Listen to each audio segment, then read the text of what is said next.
Last year, I was living by myself at the time, before my partner and I moved in together. For some background, my partner used to work very hectic shifts.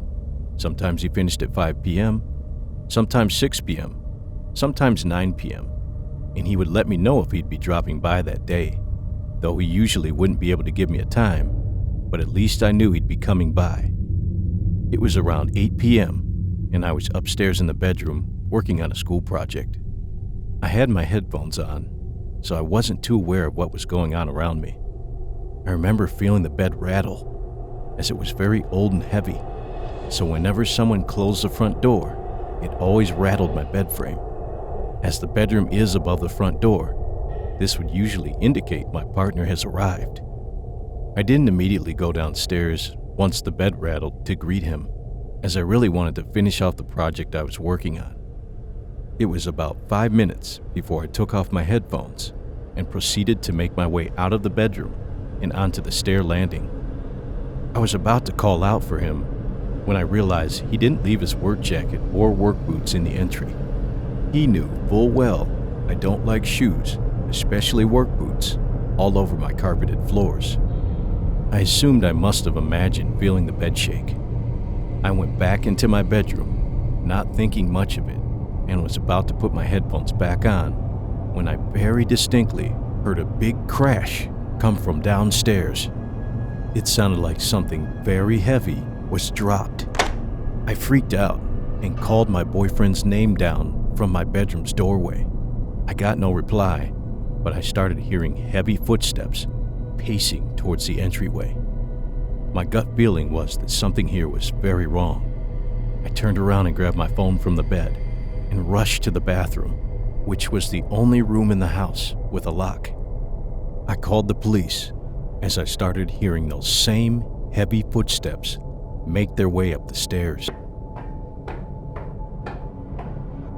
I've never, ever been scared of those creaking sounds coming from the stairs, but it was different then. At the time, it felt as if I've never heard a scarier sound. As I was on the phone to the police, the only thing I could tell the lady on the phone was my address over and over again. I was more focused on how I was going to get out of there. I wasn't going to wait and see what would happen or who this person was. So I flung open my small bathroom window and feet first slid down onto the lower roof. My adrenaline was so high that I had to momentarily put my phone into my bra, as I had no pockets and needed both my hands.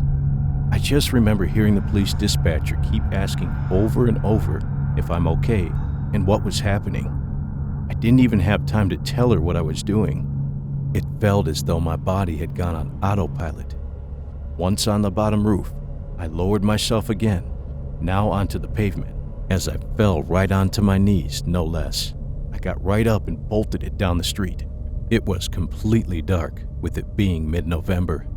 The dispatcher was still on the phone when I finally got on it again, and I told her, whilst running, that there was someone in my home, and how I just jumped out of the window to get away. I ran for what felt like forever, until the lady on the phone said to focus on finding a shop where I could go into and wait for the police. I remembered my boyfriend and told the lady I needed to call him. I made it to a Costco by then, and though she wanted to keep me on the phone, I said I needed to make sure my partner didn't go into my home and potentially risk running into the other person.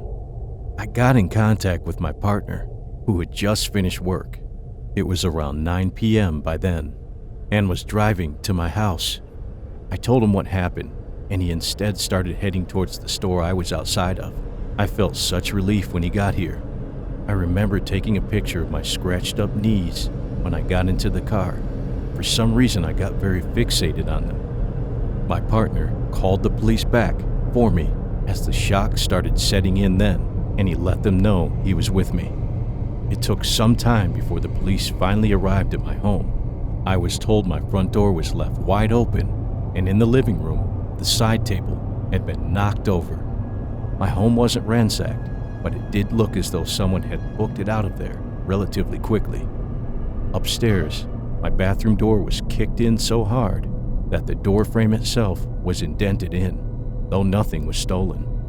Once they looked over the place, I was called and told I could return. A call-out ambulance crew was called, and they looked me over.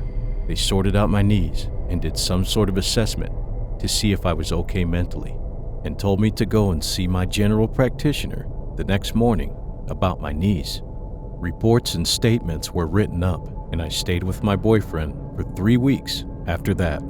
I had to hire someone to fix my door frame, along with having a security system installed, as I don't think I'd be able to return without it. They never found out who this man was. My neighbors had cameras, and all we ever figured out about this person was that he was a man who just walked right into my home like it was his, zero hesitation. My front door was unlocked, as I was expecting my partner to arrive soon. I live in a very safe village, and leaving the door unlocked was a common occurrence, though I've never left it unlocked since. I still live here with my partner and 2 dogs now. The man has never been back, though we have quite obvious cameras around the property, along with visible security company signage. This is easily the most terrifying experience I've ever had in my life.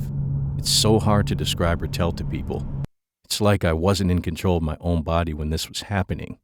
Autopilot went on, and all I